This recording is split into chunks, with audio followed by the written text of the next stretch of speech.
kriminale e cila e ka humbur legitimitetin për të qeverisur.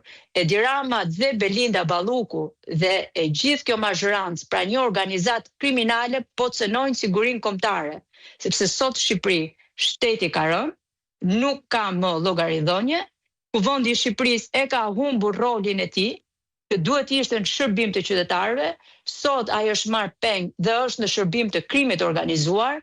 Deputetëve të opozitës ju mohohet çdo e drejtë e tyre, nuk ju lejon interpelanca, nuk ju lejon ngritja e komisioneve hetimore.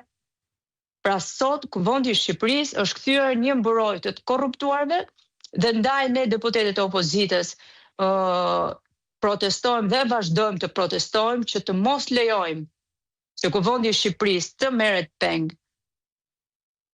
Dhe sigurisht që kjo mazhërancë ka marrë dhe masa dhe vazhdon të marrë, siç i ka marrë dhe në sesionin e kaluar, ku sot jemi 6 deputetë të opozitës të përjashtuar me një masë prej 30 ditësh.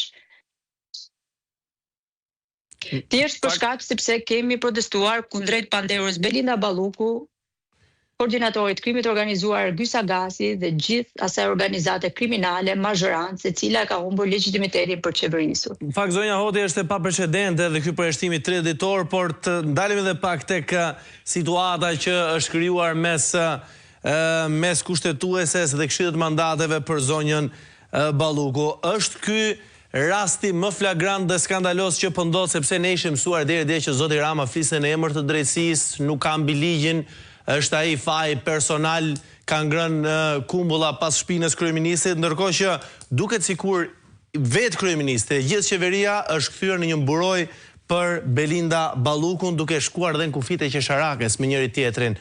Çfarë shqetëson në gjykimin tuaj zotin Rama kaq shumë që nuk e lëshon Ballukun?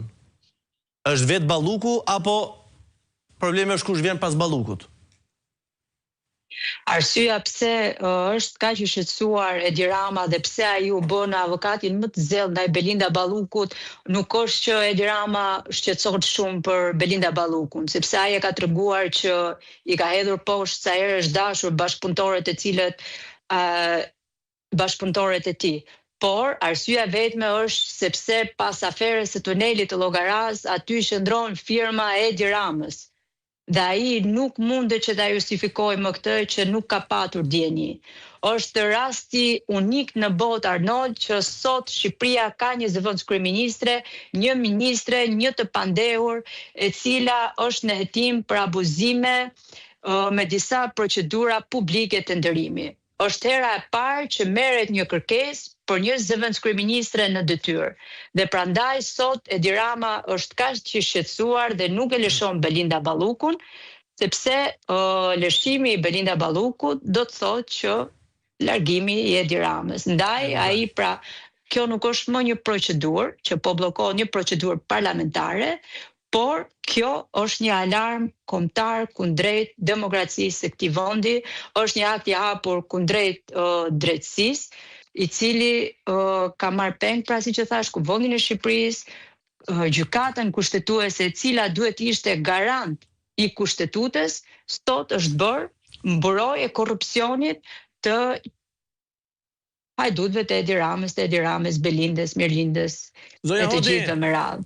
Dhe ne deputetët e opozitës kemi bërë dhe një kallëzim penal ndaj kryetarit të Kuvendit për shpërdorim detyre, dhe do të vazhdojmë të insistojmë në që të kërkojmë mbledhjen e këshillit të mandateve për dhënien e autorizimit nga Kuvendi për zëvendësimin e masës së sigurimit ndaj pandehurës Belinda Balluku. Belinda Balluku duhet të jetë përpara drejtësisë për të dhënë llogari për çdo qindark që i ka vjedhur qytetarëve të këtij vendi.